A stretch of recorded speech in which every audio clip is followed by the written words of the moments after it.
एक चिंपैंजी अपनी छोटी सी बेटी के साथ रोज जंगल में फलों की तलाश में जाता था। दोनों पेड़ों पर चढ़ते, केले खाते, हंसते, खेलते और बहुत मजे करते थे।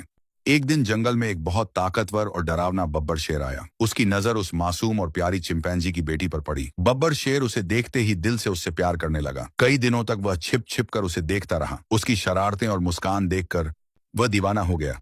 आखिर एक दिन बब्बर शेर हिम्मत करके चिंपैंजी के पेड़ के पास आया और दहाड़कर बोला, ए चिंपैंजी, मैं तेरी बेटी से शादी करना चाहता हूँ। मैं उससे बहुत प्यार करता हूँ। अगर तूने मना किया तो मैं तुझे और तेरे सारे रिश्तेदारों को खा जाऊंगा।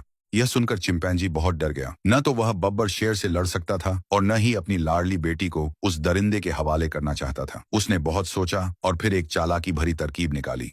उसने बब्बर शेर से कहा, ठीक है, मैं तेरी बात मान लेता हूँ। अपनी बेटी तुझे दे दूंगा, लेकिन मेरी एक शर्त है। मेरी बेटी बहुत नाजुक और डरपोक है। तेरे ये बड़े बड़े नुकीले दांत और तेज पंजे उसे बहुत डरा देंगे। अगर तू अपने सारे दांत निकलवा दे और पंजे जड़ से कटवा दे, तभी मैं शादी के लिए पूरी तरह राजी होऊंगा। बब्बर शेर प्यार में इतना अंधा हो चुका था कि उसने बिना सोचे समझे हाँ कर दी। वह तुरंत जंगल के एक हुनरमंद जानवर बढ़ई के पास गया, अपने सभी मजबूत दांत निकलवा दिए और अपने तेज पंजे जड़ से कटवा दिए। अब वह बिल्कुल बेबस और कमजोर हो गया था।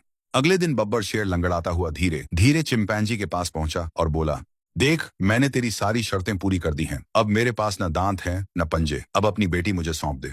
चिंपैंजी ने ध्यान से देखा। बब्बर शेर अब बिल्कुल लाचार था, न काटने की ताकत न पकड़ने की। चिंपैंजी ने तुरंत एक मोटी लाठी उठाई और बब्बर शेर पर जोर जोर से मारना शुरू कर दिया। बेचारा बब्बर शेर चीखता कराहता हुआ जान बचाकर जंगल की ओर भाग गया, क्योंकि अब वह अपना बचाव भी नहीं कर सकता था।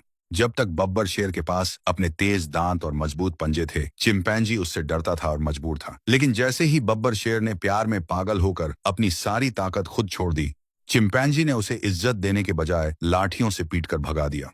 सबक: भावनाओं में अंधा होकर अपनी असली ताकत छोड़ देना आखिरकार बहुत बड़े नुकसान का कारण बनता है।